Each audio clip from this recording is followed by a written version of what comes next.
Olá galera, tudo tranquilo? Você está recebendo agora o vídeo inicial de teoria sobre capacitores elétricos, que faz parte da playlist Capacitores Elétricos, certo? Curta o vídeo, inscreva-se no canal, compartilhe com seus amigos. Essa teoria completa daqui até a associação de capacitores, para que você consiga entender melhor. Tranquilo? Vamos lá!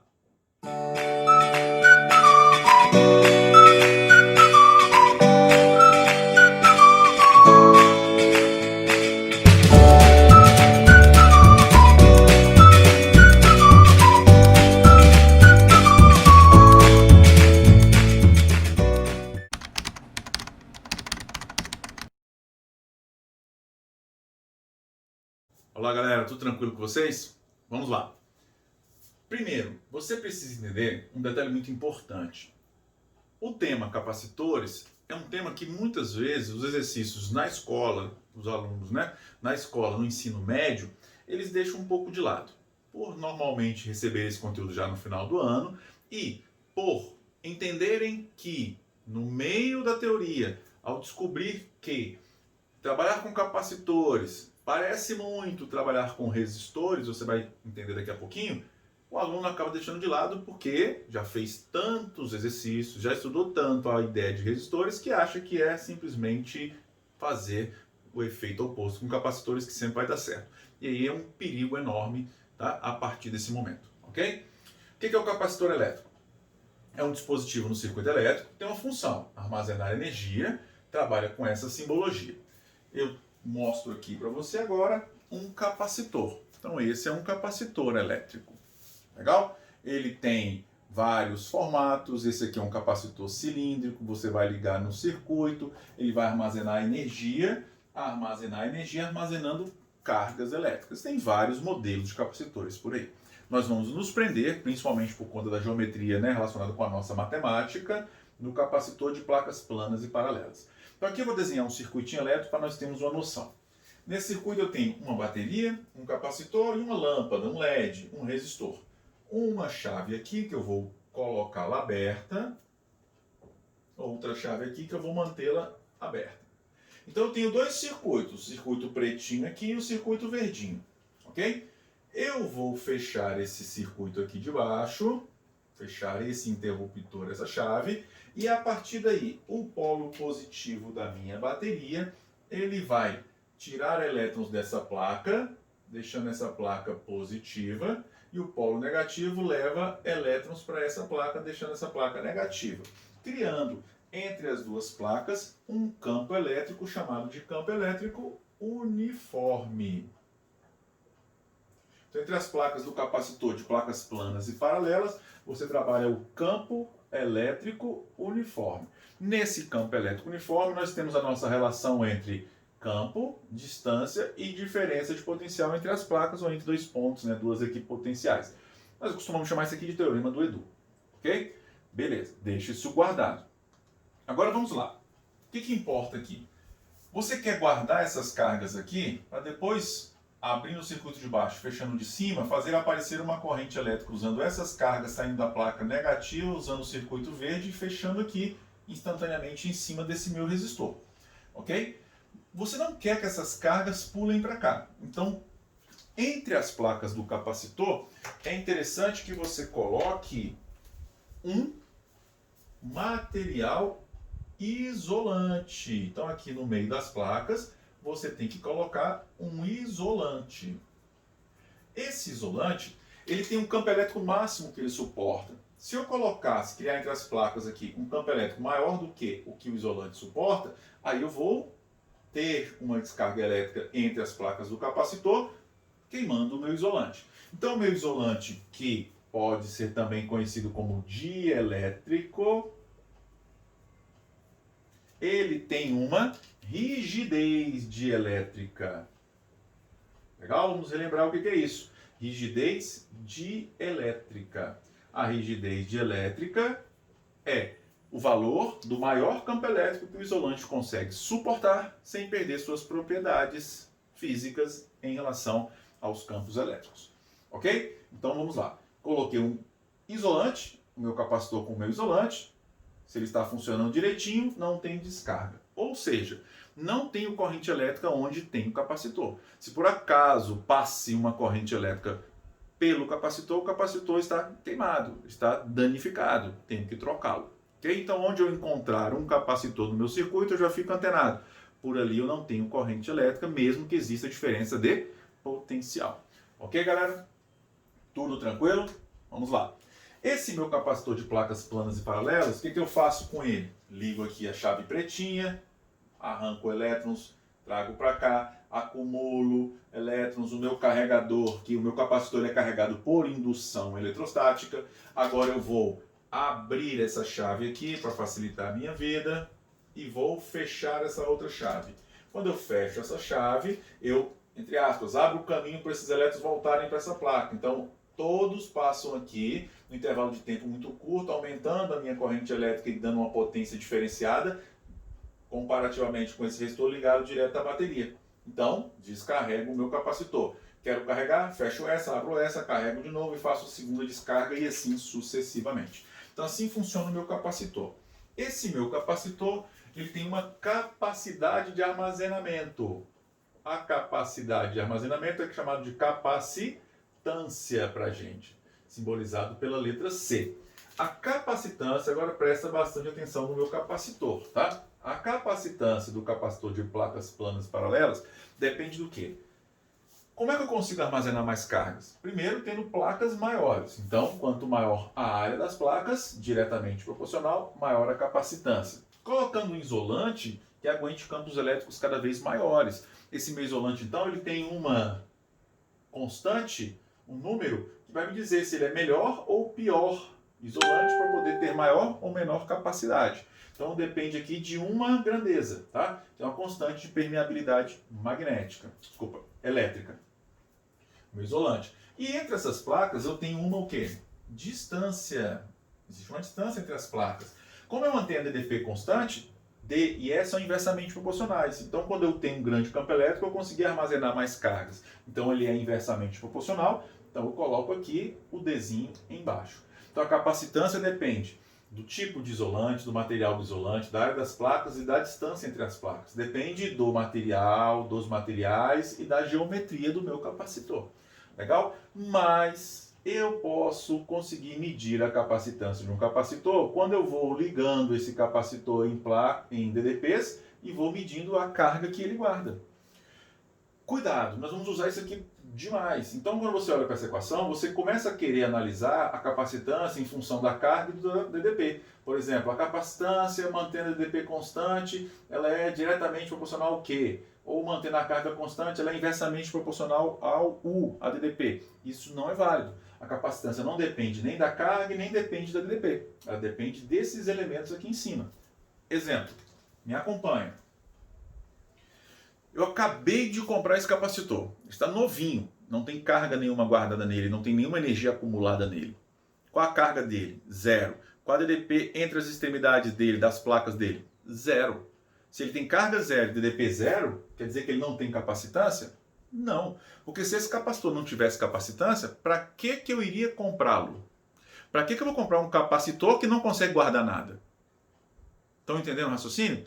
Se ele é feito para 220 volts, por exemplo, eu ligo ele em 220 volts, ele adquire uma carga de 1000.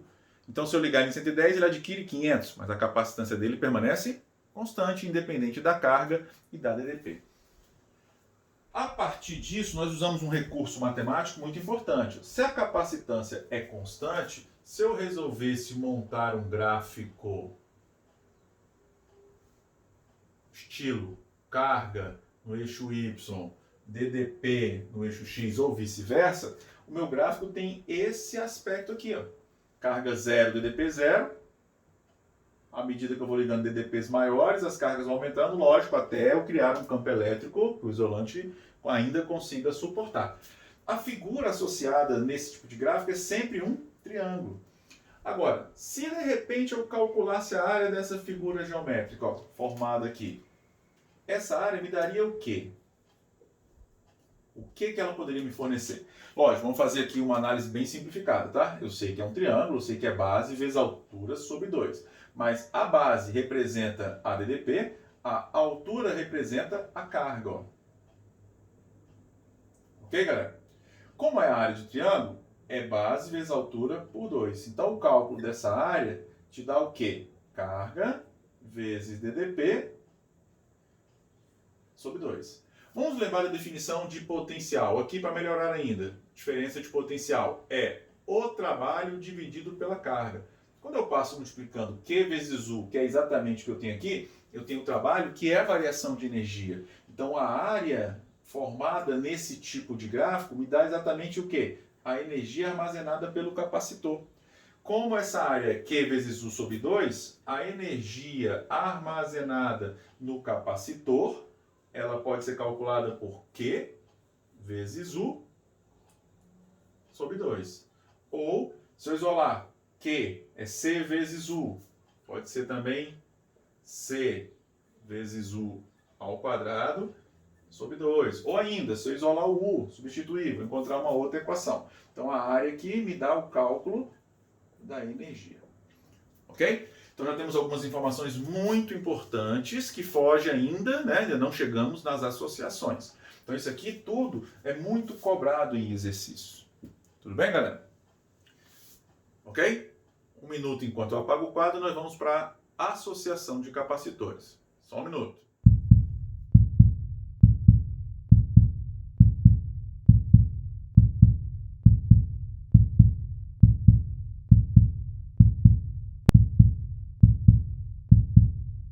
Vamos lá, galera. Quadro apagado. Vamos para a associação de capacitores.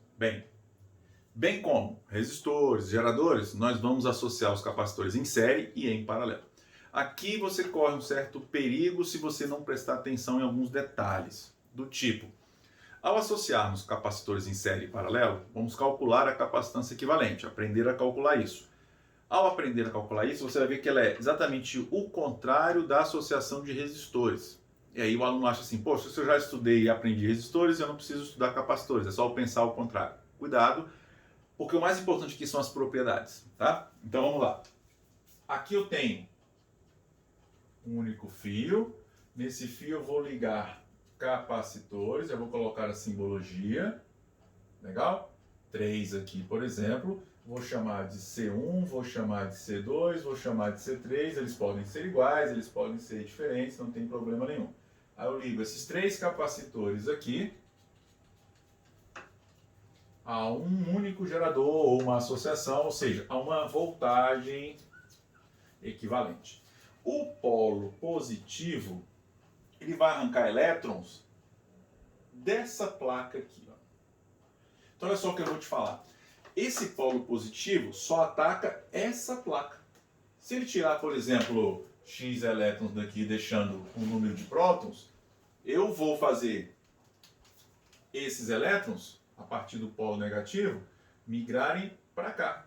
Então, esse outro polo negativo ataca só essa placa. E essa placa, então, fica com menos 2. Aí o que acontece? As placas intermediárias, vamos chamar do meio, elas vão ser induzidas a partir das extremidades da associação. Ou seja, esse mais e mais aqui atrai nesse raminho aqui, ó, 2 elétrons para cá, ó. Deixando o excesso de 2 prótons aqui, ó. E automaticamente eles atraem, isso aqui ajuda na repulsão, traz para cá o equivalente a 2 elétrons. E eu observo o seguinte, o mais importante aqui, todos os capacitores, como o meu gerador só influenciou, só tacou essa placa e essa daqui, ao final todo mundo ficou com a mesma carga. Isso é muito importante, essa é uma das importâncias, né, que tem que ser bem relevadas aqui, tá? Então o que eu tenho? Eu tenho uma propriedade muito importante da associação em série para capacitores. Todos adquirem a mesma carga elétrica.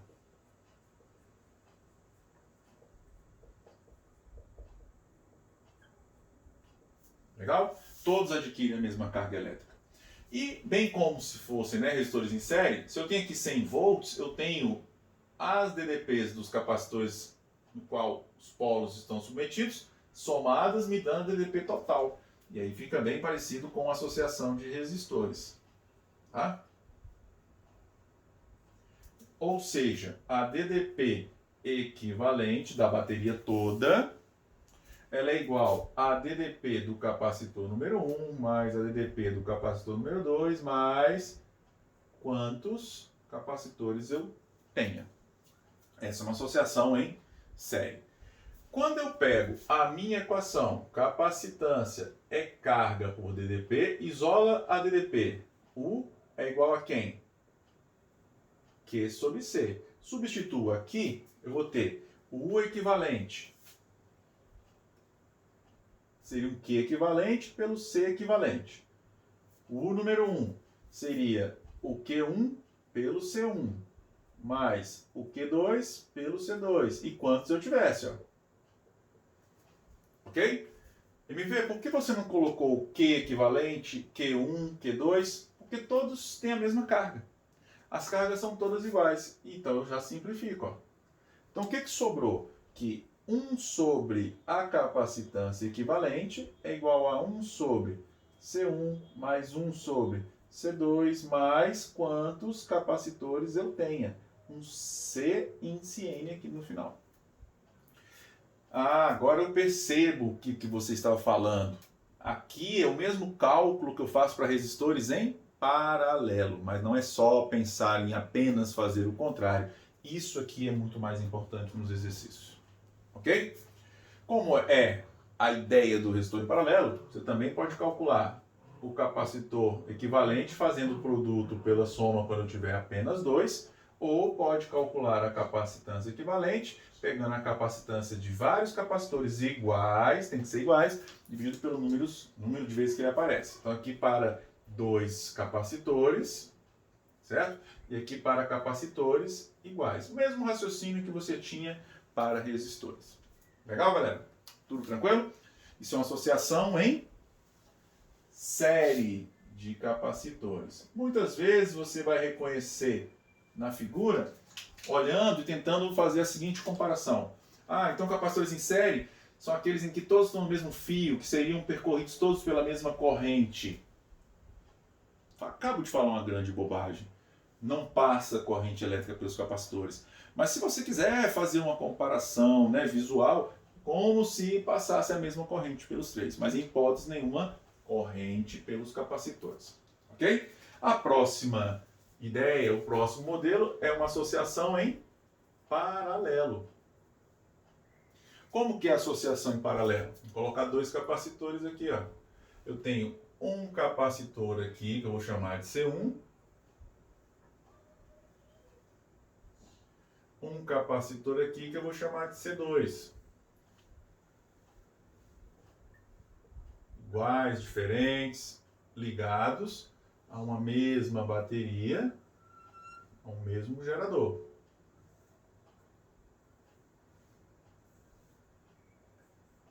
Tudo bem até aí? Como eu tenho em paralelo, a voltagem aqui, entre esses 2 pontos que eu vou chamar, por exemplo, de ponto A e ponto B, posso trazer o ponto A aqui para cima, posso trazer o ponto B aqui para cima, então os capacitores estão entre pontos iguais, e o ponto A e ponto B, o ponto A vem até aqui, o ponto B vem até aqui, o meu gerador também está entre A e B. Então todo mundo sujeito à mesma DDP. Então essa é a principal característica de qualquer coisa que esteja em paralelo. Resistor, capacitor, então todos trabalham com a mesma DDP. Ok, galera? Agora olha só, esse meu polo positivo aqui, ele ataca essa placa, então ele tira elétrons daqui deixando essa placa positiva, supor que ele deixe com mais 4, mas esse polo positivo também ataca individualmente, né? Independentemente desse outro aqui. Se esse capacitor for diferente, mais forte ou mais fraco, com maior ou com menor capacitância, ele pode adquirir mais ou menos carga, porque a DDP é a mesma. Então supor que desse arrancou 2, desse arrancou 4. Se arrancou 2 daquele lá de cima, traz 2 para cá. Ó. Se arrancou 4 daqui, o polo negativo traz esses 4 para cá. Então esse aqui ficou com carga diferente aqui e aqui. Mas na hora que eu for usar essas cargas, na hora que eu precisar, fazendo aquele modelo inicial, essa carga aqui, menos 2 e essa mais menos 4, né, vão ser usadas simultaneamente no meu circuito. Ou seja, a carga total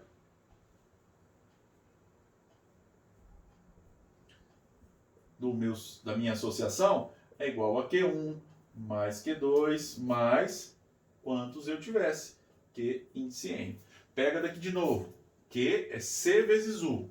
Vamos substituir aqui. Então, C equivalente da carga total vezes U é igual a C1 vezes U mais C2 vezes U mais quantos eu tivesse. Cn vezes U. Ok? Por que eu não coloquei o equivalente, o 1, o 2, o 3? Porque está todo mundo sujeito à mesma DDP, que é o mesmo U. Então, eu vou simplificar. Coloco em evidência do lado de cá e o U vai embora. Então, sobra que a capacitância equivalente de capacitores em paralelo pode ser calculado com simplicidade, apenas fazendo o quê? A soma dos capacitores. Esse modelo de associação serve para que você, ao somar, obtenha valores maiores. Então, vamos supor, eu preciso de um capacitor de 100 farad. Eu só encontro capacitores de 20 para vender. Eu compro vários de 20, coloco em paralelo e vou somando até obter o 100. Esse outro padrão matemático serve para você obter valores menores. Legal? Por último, galera, para nós fecharmos essa parte, qual é a unidade da capacitância? Vamos colocar aqui, ó, a capacitância no sistema internacional, ela é medida em Coulomb por volt. Certo? O Coulomb por volt nós chamamos, né? Usamos o farad. Legal? Então a capacitância é medida em farad, milifarad, microfarad e você vai utilizar isso daí demais na sequência. A energia armazenada pelo capacitor é medida em joules, a DDP é medida em volts. Então esses elementos de unidades também são muito importantes para você ter essa visualização. Tudo bem, galera? Se você gostou de toda essa parte teórica, objetiva, bem rápida de capacitores, curta o vídeo, inscreva-se, né? Para você receber os exercícios de capacitores, exercícios resolvidos, exercícios mais clássicos, exercícios mais básicos, exercícios mais difíceis, para você conseguir desenvolver o raciocínio em cima desse e de outros conteúdos.